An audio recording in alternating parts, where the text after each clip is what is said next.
Crítica da filosofia do direito de Hegel. Introdução. Na Alemanha, a crítica da religião está no essencial, terminada. E a crítica da religião é o pressuposto de toda a crítica. A existência profana do erro está comprometida depois que sua celestial oração para altar e fogão foi efetuada. O homem, que na realidade fantástica do céu, onde procurava um super-homem, encontrou apenas o reflexo de si mesmo. Já não será tentado a encontrar apenas a aparência de si, o inumano, lá onde procura, e tem de procurar sua autêntica realidade. Este é o fundamento da crítica irreligiosa. O homem faz a religião. A religião não faz o homem. E a religião é de fato a autoconsciência e o autossentimento do homem, que ou ainda não conquistou a si mesmo, ou já se perdeu novamente. Mas o homem não é um ser abstrato, acocorado fora do mundo. O homem é o mundo do homem, o Estado, a sociedade. Esse Estado e essa sociedade produzem a religião, uma consciência invertida do mundo, porque eles são um mundo invertido. A religião é a teoria geral deste mundo, seu compêndio enciclopédico, sua lógica em forma popular, seu ponto de honra espiritualista, seu entusiasmo, sua sanção moral, seu complemento solene, sua base geral de consolação e de justificação. Ela é a realização fantástica da essência humana, porque a essência humana não possui uma realidade verdadeira. Por conseguinte, a luta contra a religião é indiretamente contra aquele mundo cujo aroma espiritual é a religião. A miséria religiosa constitui, ao mesmo tempo, a expressão da miséria real e o protesto contra a miséria real. A religião é o suspiro da criatura oprimida, o ânimo de um mundo sem coração, assim como o espírito de estados de coisas embrutecidos. Ela é o ópio do povo. A supressão da religião como felicidade ilusória do povo é a exigência da sua felicidade real. A exigência de quem abandonem as ilusões acerca de uma condição é a exigência de que abandonem uma condição que necessita de ilusões. A crítica da religião é, pois, em germe, a crítica do vale de lágrimas, cuja auréola é a religião. A crítica arrancou as flores imaginárias dos grilhões, não para que o homem suporte grilhões desprovidos de fantasias ou consolo, mas que se desvencilhe deles e a flor viva desabroche. A crítica da religião desengana o homem a fim de que ele pense, haja, configure a sua realidade como um homem desenganado, que chegou à razão, a fim de que ele gire em torno de si mesmo, em torno de seu verdadeiro sol. A religião é apenas o sol ilusório, que gira em volta do homem enquanto ele não gira em torno de si mesmo.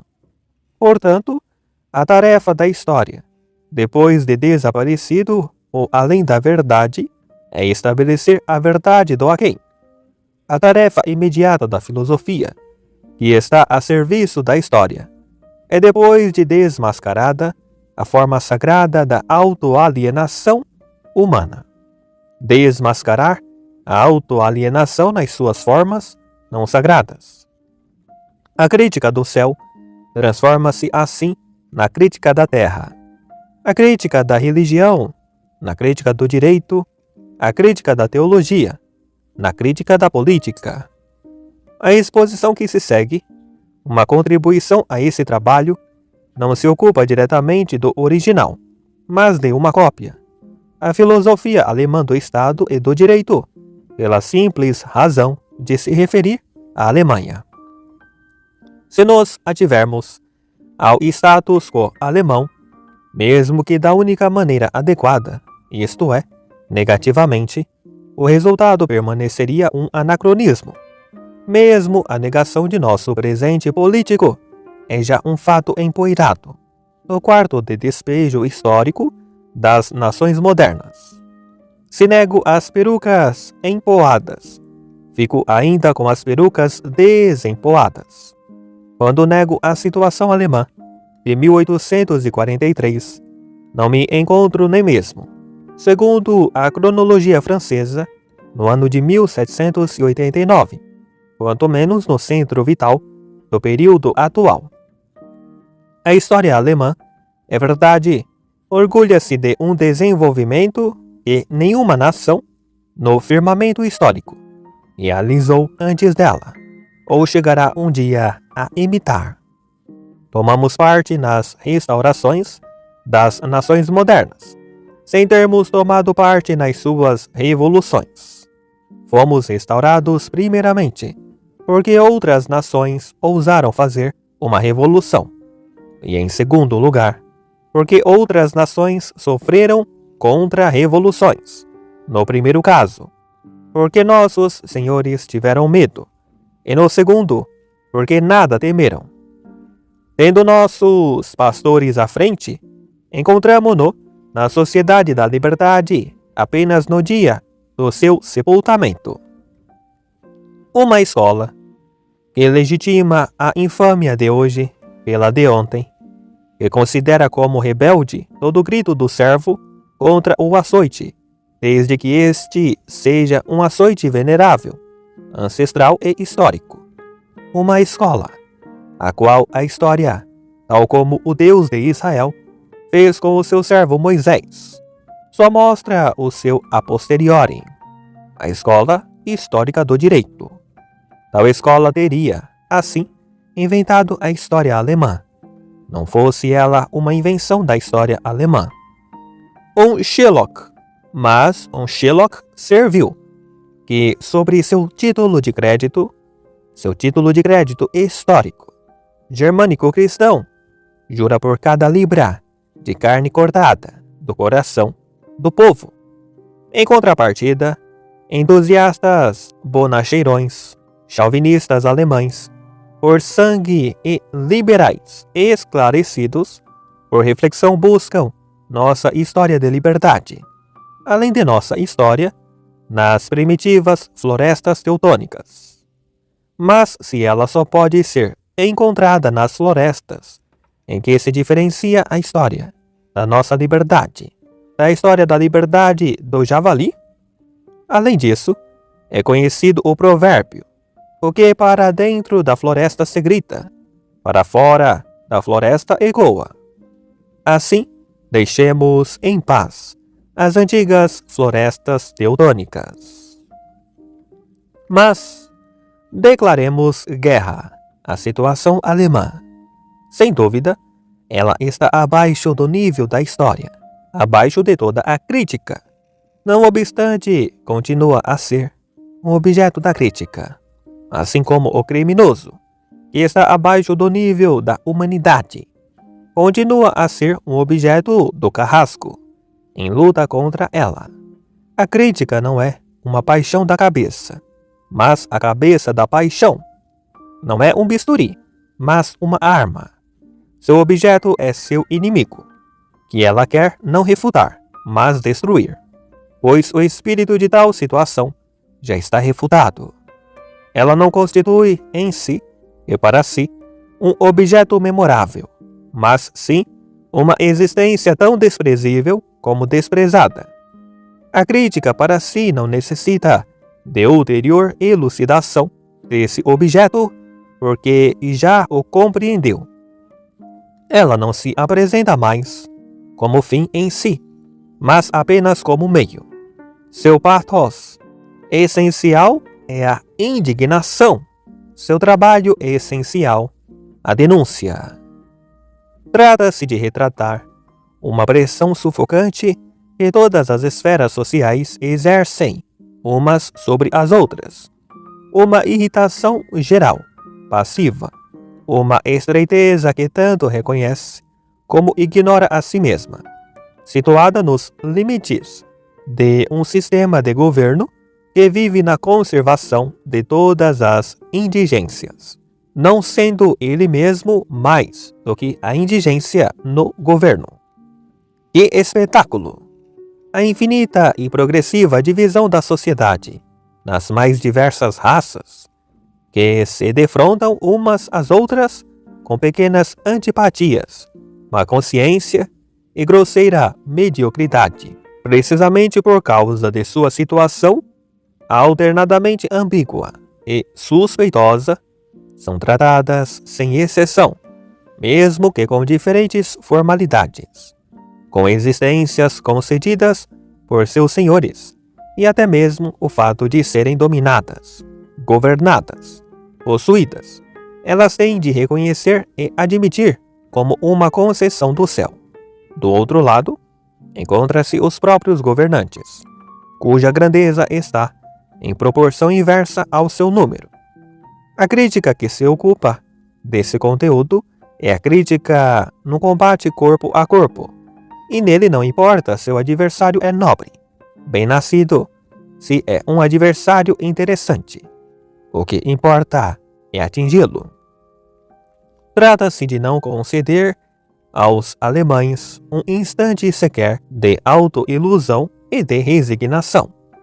É preciso tornar a pressão efetiva ainda maior, acrescentando a ela a consciência da pressão, e tornar a ignomínia ainda mais ignominiosa, tornando-a pública.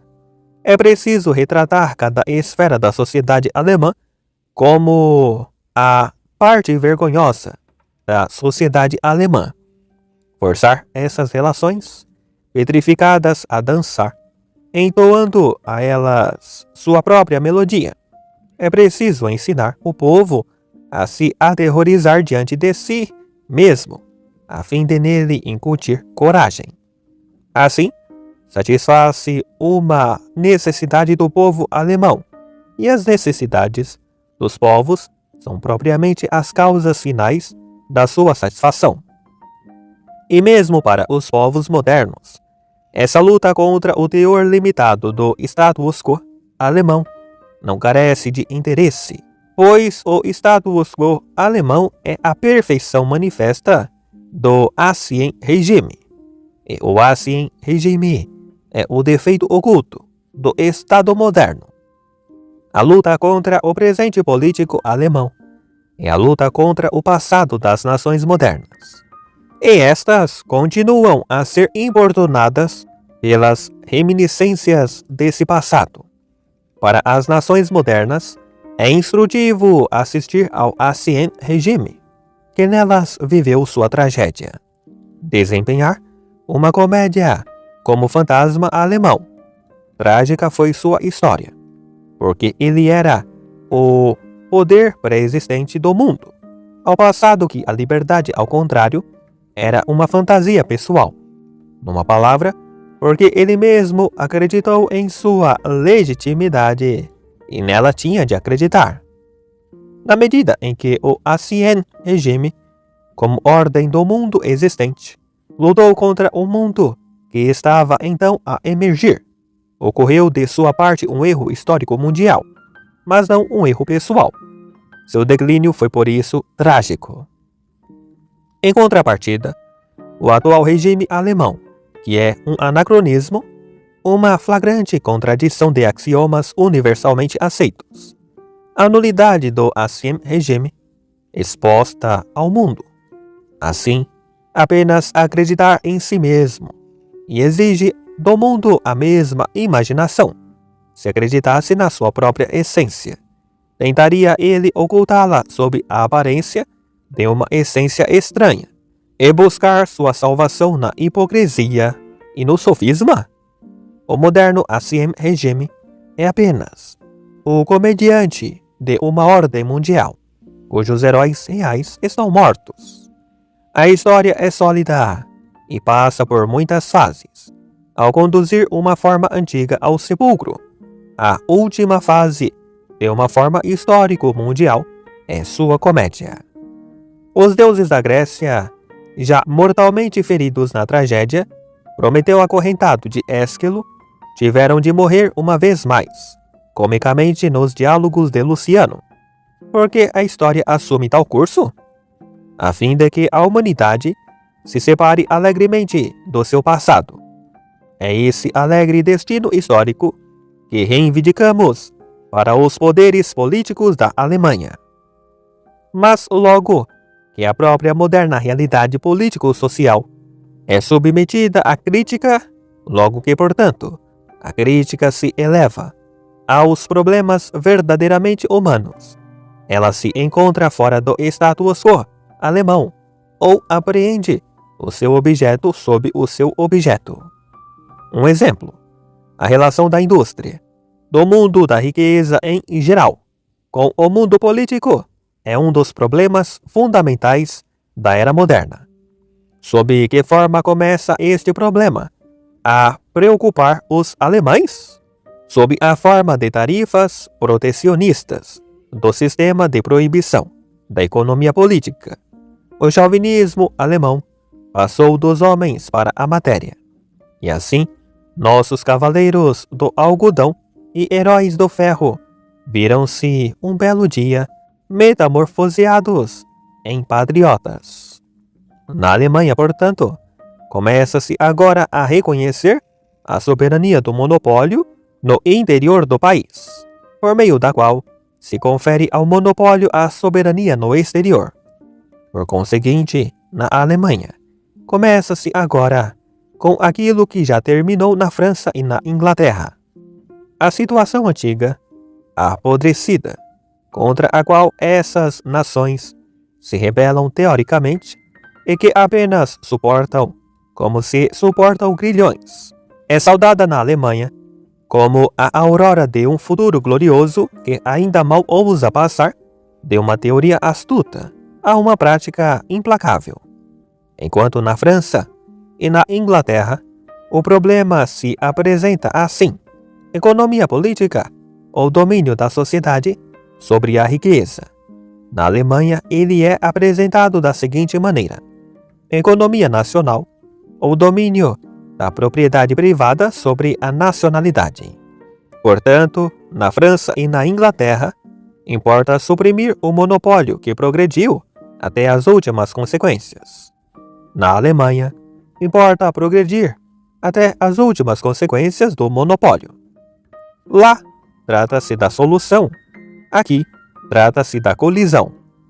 Um exemplo suficiente da forma alemã dos problemas modernos. Um exemplo de como nossa história, tal como um recruta inexperiente, até agora, só recebeu a tarefa de exercitar-se repetidamente em assuntos históricos envelhecidos. Se o desenvolvimento alemão inteiro não fosse além do seu desenvolvimento político, um alemão poderia tomar parte nos problemas do presente apenas na mesma medida em que um russo pode. Mas, se o indivíduo não é coagido pelas limitações do seu país, ainda menos a nação é libertada, por meio da libertação de um indivíduo. O fato de a Grécia contar com um cita entre seus filósofos não fez com que os citas dessem um passo sequer em direção à cultura grega. Felizmente, nós, os alemães, não somos citas. Assim como as nações do mundo antigo vivenciaram a sua pré-história na imaginação, na mitologia, nós, alemães, vivenciamos a nossa pós-história no pensamento, na filosofia.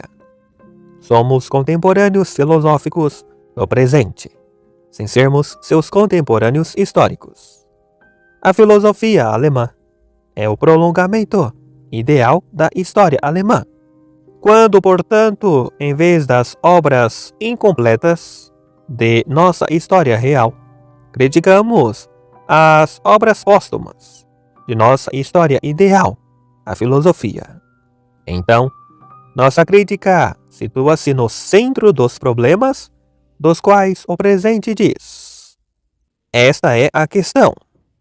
O que para as nações avançadas constitui uma ruptura prática com as modernas condições políticas é na Alemanha, onde essas mesmas condições ainda não existem, imediatamente uma ruptura crítica com a reflexão filosófica dessas condições.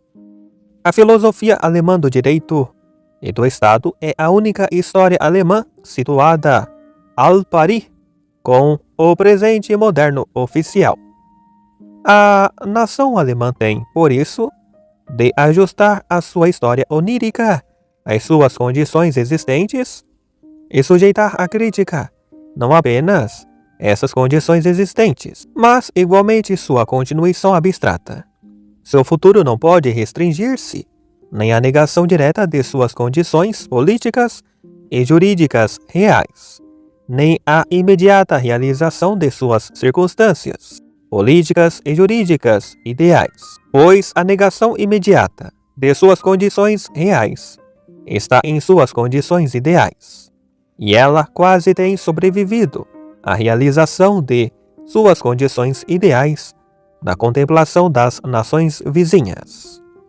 É com razão, pois, que o partido político prático na Alemanha exige a negação da filosofia.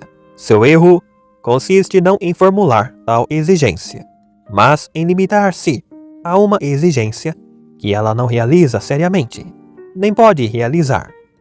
Crê ser capaz de realizar essa negação ao murmurar, dando as costas à filosofia e afastando dela sua cabeça. Algumas fraseologias furiosas e banais sobre ela, dada a estreiteza de seu ângulo de visão. Não considera que a filosofia encontre-se no mesmo nível da realidade alemã, ou até mesmo a situa falsamente abaixo da prática alemã e das teorias que a servem. Reivindicais que se deva seguir como ponto de partida o germe da vida real, mas esqueceis que o germe da vida real do ponto alemão brotou, até agora, apenas no seu crânio. Em uma palavra, não podeis suprimir a filosofia sem realizá-la. O mesmo erro apenas, com fatores invertidos, cometeu o partido teórico oriundo da filosofia. Na presente luta, esse partido vislumbrou apenas o combate crítico da filosofia contra o mundo alemão, sem considerar que a própria filosofia até então existente pertence a esse mundo e constitui seu complemento, mesmo que ideal, crítico contra seu oponente. Ele se comporta praticamente em relação a si mesmo, na medida em que partiu dos pressupostos da filosofia e ou aceitou seus resultados, ou apresentou com exigências e resultados da filosofia, exigências e resultados extraídos de outros domínios. Embora estes, pressupondo-se sua legitimidade, só possam, ao contrário, ser obtidos pela negação da filosofia até então existente, da filosofia como filosofia. Reservamo-nos o direito a uma descrição mais detalhada desse partido. Seu defeito fundamental pode ser assim resumido. Ele acreditou que poderia realizar a filosofia sem suprimi-la.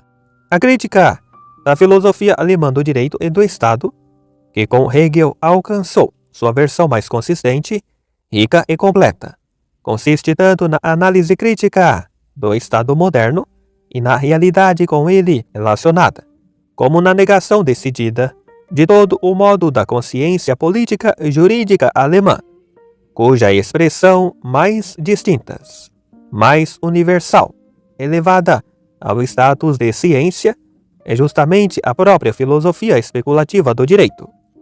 Se a filosofia especulativa do direito só foi possível na Alemanha, esse pensamento extravagante e abstrato do Estado moderno, cuja efetividade permanece como um além, mesmo que esse além signifique tão somente o além do reino, a imagem mental alemã do Estado moderno, que faz abstração do homem efetivo. Só foi possível ao contrário, porque na medida em que o próprio Estado moderno faz abstração do homem efetivo ou satisfaz o homem total de uma maneira puramente imaginária. Em política, os alemães pensaram o que as outras nações fizeram. A Alemanha foi a sua consciência teórica. A abstração e a presunção de seu pensamento andaram sempre no mesmo passo da unilateralidade e da atrofia de sua realidade. Se, pois, o status quo do sistema político alemão exprime o acabamento do assim regime, o acabamento do espinho na carne do Estado moderno, o status quo da ciência política alemã exprime o inacabamento do Estado moderno, a deterioração de sua própria carne. Já como oponente resoluto da forma anterior da consciência política alemã, a crítica da filosofia especulativa do direito não deságua em si mesma, mas em tarefas para cujas soluções há apenas um meio, a prática. Pergunta-se: pode a Alemanha chegar a uma praxis à altura dos princípios, quer dizer, a uma revolução que a elevará não só ao nível oficial das nações modernas, mas à estatura humana, que será o futuro imediato dessas nações? A arma da crítica não pode, é claro, substituir a crítica da arma. O poder material tem de ser derrubado pelo poder material, mas a teoria também se torna força material quando se apodera das massas. A teoria é capaz de se apoderar das massas tão logo demonstra ad hominem, e demonstra ad hominem tão logo se torna radical. Ser radical é agarrar a coisa pela raiz, mas a raiz, para o homem, é o próprio homem. A prova evidente do radicalismo da teoria alemã, portanto, de sua energia prática, é o fato de ela partir da superação positiva da religião. A crítica da religião tem seu fim com a doutrina de que o homem é o ser supremo para o homem. Portanto, com o imperativo categórico de subverter todas as relações em que o homem é um ser humilhado, escravizado, abandonado, desprezível. Relações que não podem ser mais bem retratadas do que pela exclamação de um francês acerca de um projeto de impostos sobre cães. Pobres cães, querem vos tratar como homens.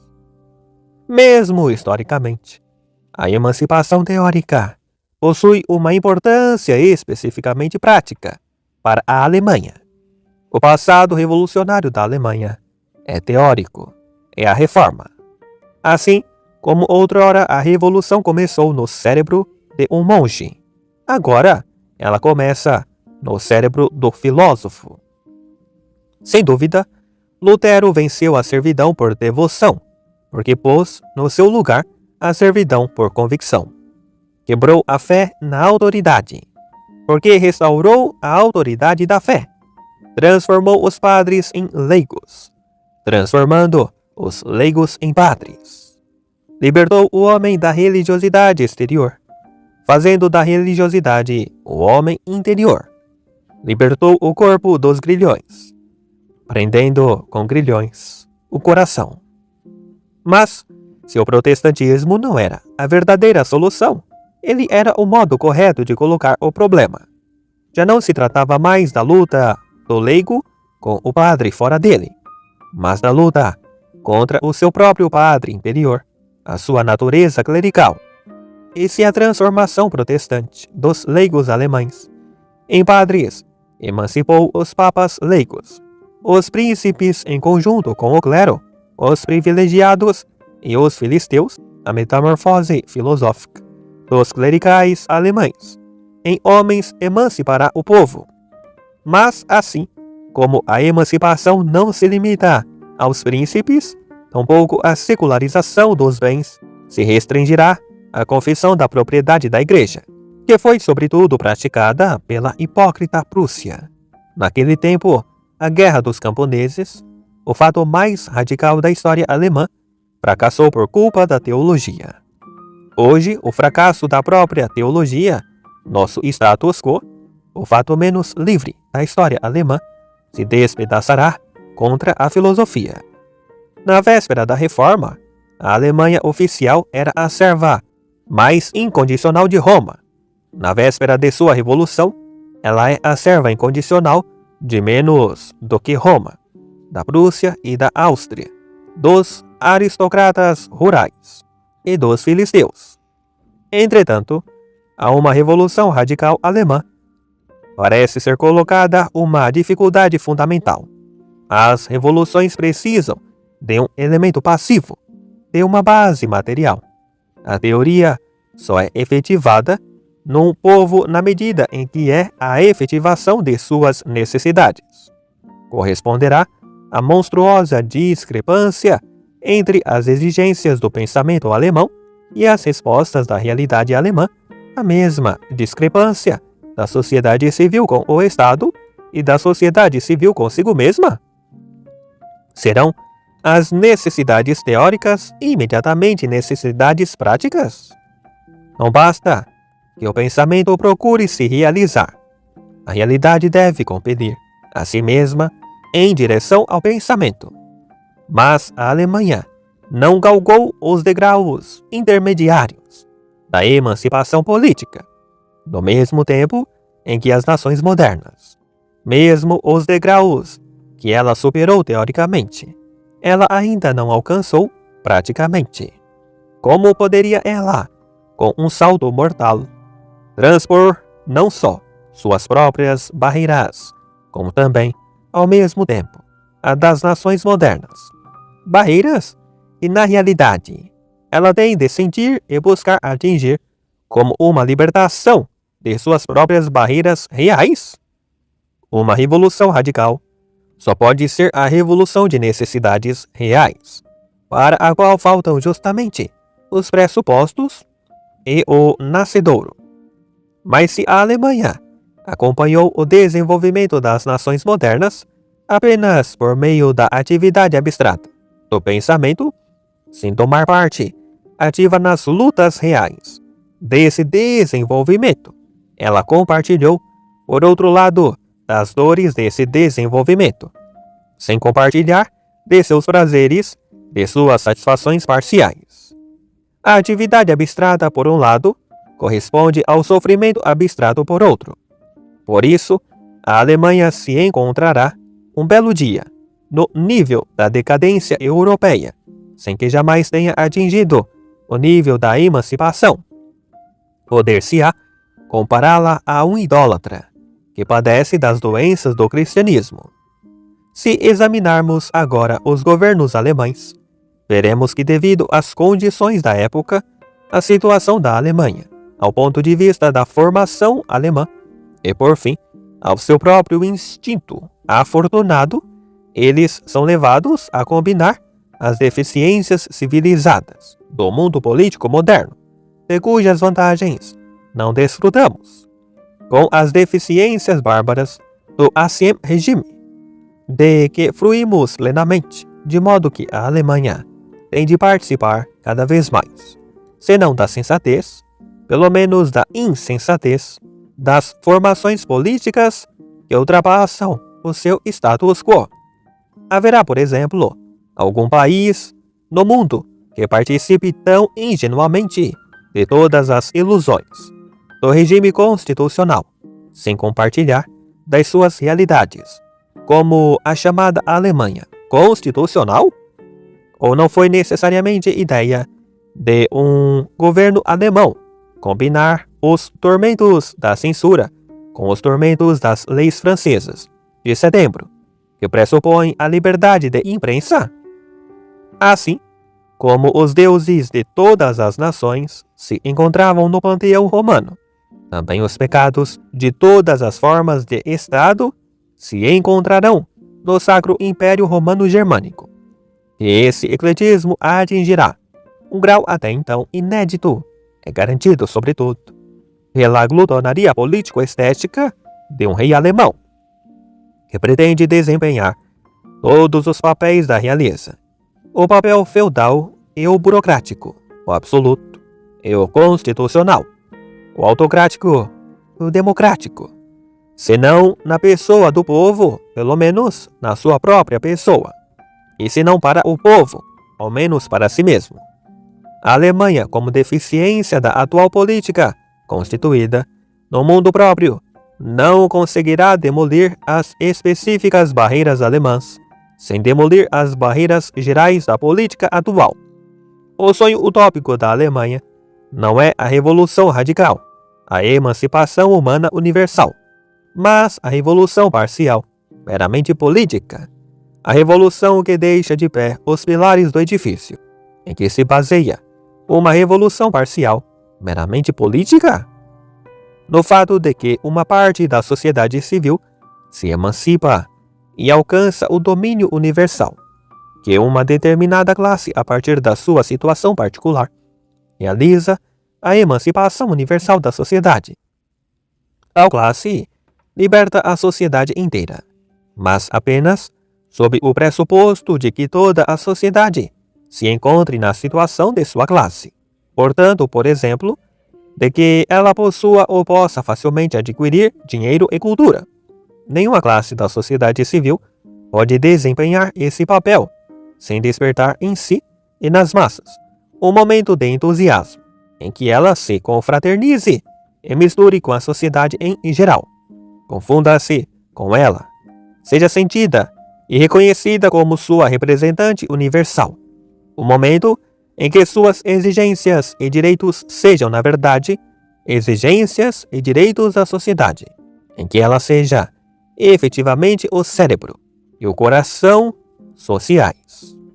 Só em nome dos interesses universais da sociedade é que uma classe particular pode reivindicar o domínio universal para alcançar essa posição emancipatória. E com isso, a exploração política de todas as esferas da sociedade no interesse de sua própria esfera.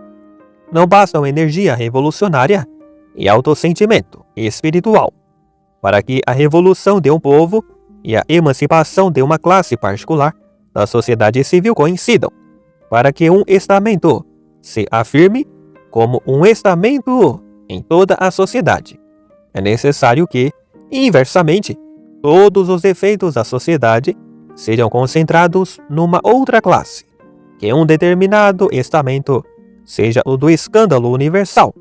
A incorporação das barreiras universais é necessário que uma esfera particular se afirme como o crime notório de toda a sociedade, de modo que a libertação dessa esfera apareça como uma autolibertação universal. Para que um estamento seja, par excellence, o estamento da libertação, é necessário inversamente que um outro estamento seja o estamento inequívoco da opressão. O significado negativo universal da nobreza e do clero francês condicionou o significado positivo universal da classe burguesa, e se situava imediatamente ao lado deles e os confrontava. Na Alemanha, porém, faltam todas as classes particulares, não apenas a consistência, a penetração, a coragem e a intransigência, que delas fariam o representante negativo da sociedade. A todos os estamentos faltam ainda aquela grandeza de alma que, mesmo que por um momento apenas, identifica-se com a alma popular, aquela genialidade que anima a força material a tornar-se poder político, aquela audácia revolucionária que lança ao adversário a frase desafiadora: não sou nada e teria de ser tudo. A cepa principal da moralidade e da honradez alemãs, não apenas das classes como dos indivíduos, é formada por aquele modesto egoísmo que afirma sua estreiteza e deixa que ela seja afirmada contra si mesmo. A relação entre as diferentes esferas da sociedade alemã não é, portanto, dramática, mas épica. Cada uma delas começa a conhecer a si mesma e a se estabelecer ao lado das outras com suas reivindicações particulares, não a partir do momento em que é oprimida, mas desde o momento em que as condições da época, sem qualquer ação de sua parte, criam um novo substrato social que ela pode, por sua vez, oprimir. Até mesmo, o alto sentimento moral da classe média alemã assenta apenas sobre a consciência de ser o representante universal da mediocridade filistina de todas as outras classes. Por conseguinte, não são apenas os reis alemães que sobem ao trono inoportunadamente. Cada esfera da sociedade civil sofre uma derrota antes de alcançar sua vitória. Cria suas próprias barreiras antes de ter superado as barreiras que ante elas se erguem. Manifesta sua essência mesquinha antes que sua essência generosa tenha conseguido se manifestar. E assim, a oportunidade de desempenhar um papel importante desaparece antes mesmo de ter existido, de modo que cada classe tão logo inicia a luta contra a classe que lhe é superior, enrenda-se numa luta contra a classe inferior. Por isso, o principado entra em luta contra a realeza, o burocrata contra o nobre, o burguês contra todos eles, enquanto o proletário já começa a entrar em luta contra os burgueses. A classe média dificilmente ousa conceber a ideia da emancipação a partir de seu próprio ponto de vista, e o desenvolvimento das condições sociais, assim como o progresso da teoria política, já declaram esse ponto de vista como antiquado ou, no mínimo, problemático. Na França, basta que alguém queira ser alguma coisa para que queira ser tudo. Na Alemanha, ninguém pode ser nada, senão renunciar a tudo. Na França, a emancipação parcial é a base da emancipação universal. Na Alemanha, a emancipação universal é conditio sine qua non de toda emancipação parcial. Na França, é a realidade. Na Alemanha, é a impossibilidade da libertação gradual que tem de engendrar a completa liberdade. Na França, cada classe da nação é um idealista político e se considera, em primeiro lugar, não como classe particular, mas como representante das necessidades sociais. Assim, o papel de emancipador é sucessivamente assumido no movimento dramático pelas diferentes classes do povo francês, até alcançar, por fim, a classe que realiza a liberdade social, não mais sob o pressuposto de certas condições externas ao homem, e, no entanto, criadas pela sociedade humana, mas organizando todas as condições da existência humana sob o pressuposto da liberdade social. Na Alemanha, ao contrário, onde a vida prática é tão desprovida de espírito quanto a vida espiritual é desprovida de prática, nenhuma classe da sociedade civil tem a necessidade e a capacidade de realizar a emancipação universal até que seja forçada a isso por sua situação imediata, pela necessidade material e por seus próprios grilhões.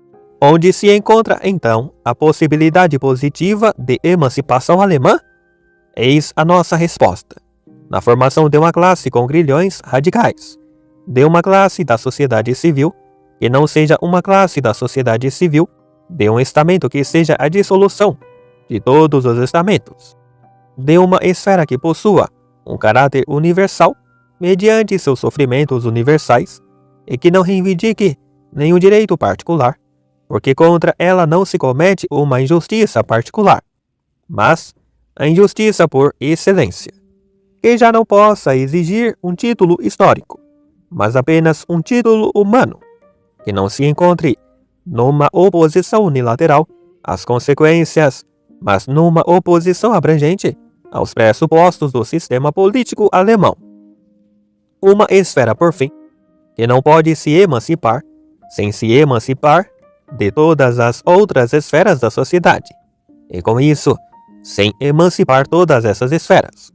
Uma esfera que é, numa palavra, a perda total da humanidade, e que, portanto, só pode ganhar a si mesma por um reganho total do homem. A dissolução da sociedade, como um estamento particular, é o proletariado. O proletariado começa a se formar na Alemanha como resultado do emergente movimento industrial, pois o que constitui proletariado não é a pobreza naturalmente existente, mas a pobreza produzida artificialmente, não a massa humana, mecanicamente oprimida pelo peso da sociedade, mas a massa que provém da dissolução aguda da sociedade, e acima de tudo, da dissolução da classe média, embora seja evidente que a pobreza natural e a servidão cristo-germânica também engrossaram as fileiras do proletariado.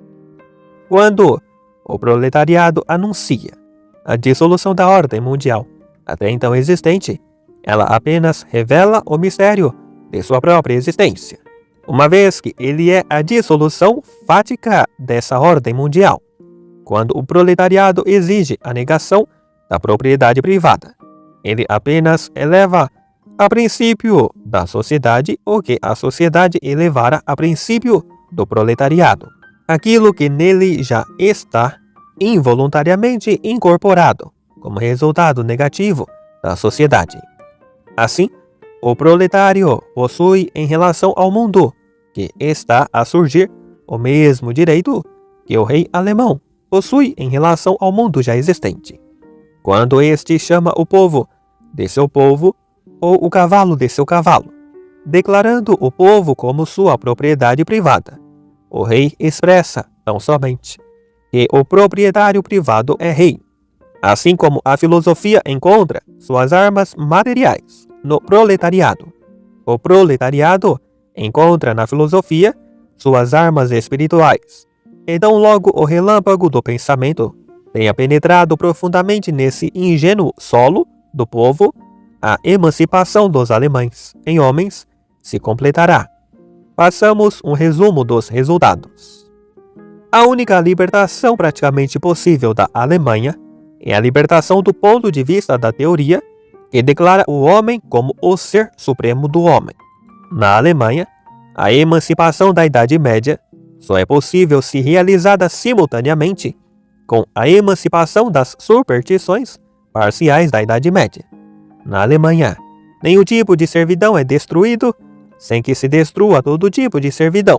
A profunda Alemanha não pode revolucionar sem revolucionar desde os fundamentos. A emancipação do alemão é a emancipação do homem. A cabeça dessa emancipação é a filosofia. O proletariado é seu coração. A filosofia não pode se efetivar sem a supra-assunção do proletariado.